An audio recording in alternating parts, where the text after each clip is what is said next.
Lionel Messi ফুটবলের এই জাদুকর মাঠে যেমন অনুপ্রেরণার প্রতীক, তেমনি মাঠের বাইরেও তিনি ছড়িয়ে দিচ্ছেন তার উত্তরাধিকার।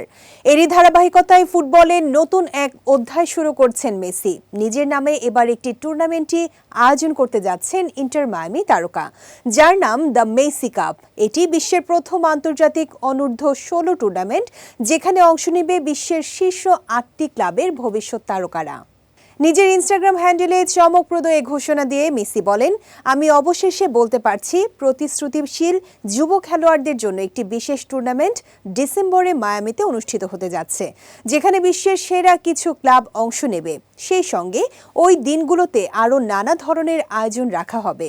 এটা পরের প্রজন্মের জন্য। আশা করি মেসি কাপ সবাই পছন্দ করবে। আসন্ন মেসি কাপ আগামী 9 থেকে 14 ডিসেম্বর পর্যন্ত যুক্তরাষ্ট্রের মায়ামিতে অনুষ্ঠিত হবে। ইন্টার মায়ামির ভেনোচে স্টেডিয়াম ও ফ্লোরিডা ব্লু ট্রেনিং সেন্টারে হবে পুরো টুর্নামেন্ট। এতে অংশ নেবে ইন্টার মায়ামির অনূর্ধ্ব-16 দলসহ Barcelona, Manchester City, River Plate, Inter Milan, Newell's old boys, Atletico Madrid এবং চেলসির অনূর্ধ্ব-16 দল।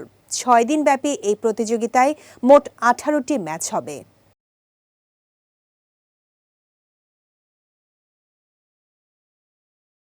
এই টুর্নামেন্ট আয়োজন করছে মেসি ও তার প্রযোজনা প্রতিষ্ঠান 525 রোজারিও। তাদের মূল উদ্দেশ্য তরুণ ফুটবলারদের আন্তর্জাতিক মঞ্চে প্রতিভা প্রদর্শনের সুযোগ করে দেয়া এবং ভবিষ্যতের বিশ্ব তারকাদের খুঁজে বের করা।